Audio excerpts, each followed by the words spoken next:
What were some of like the most difficult aspects of your recovery from this?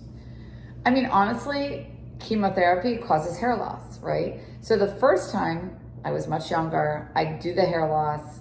There weren't really many options back then, like you lost your hair.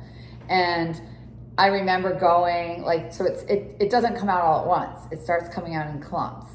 And then you have that trip to the hairdresser where they shave it all off because it's better than clumping. And then you start wearing wigs. But I was younger, it was kind of fun. I'm normally dark haired. So that was, back then I was dark haired. So I went platinum blonde with a wig. And that's actually why I go blonde now, like whatever. But then this time when I did the chemo, they have these things called cold caps, which you can wear while you're going through chemo. And they supposedly keep your hair from falling out. Didn't really work for me. And so that was a little frustrating. I was in like the Facebook group of the cold caps and all these other women were like keeping their hair and mine was still falling out. So that was like a little, demoralizing, right? Like I wanted to keep my hair this time. But I ended up doing a wig for a while. That was probably the hardest. I don't know why it was harder this time than last time, but I think because I had the expectation that the cold cap would work and then it didn't, Yeah. So Kind of disappointing in a way. disappointing, exactly.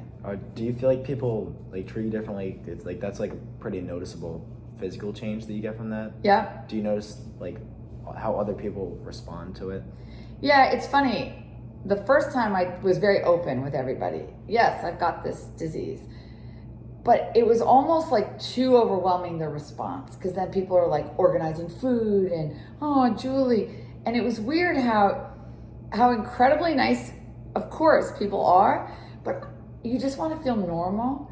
And people are just making you feel like, oh. It was weird. So this time, I really didn't want to tell people. And I really limited who I told because I just wanted to feel normal. So like, I remember even you coming over. It was awesome because you'd be like, hey, Miss Prue, like nothing. And I'm like, that's what I wanted. I just wanted to feel like I'm normal, like everyone else. So it's funny how you kind of learn from things. But the first time, it was almost too much. Like, oh, Julie, like, you think people want that.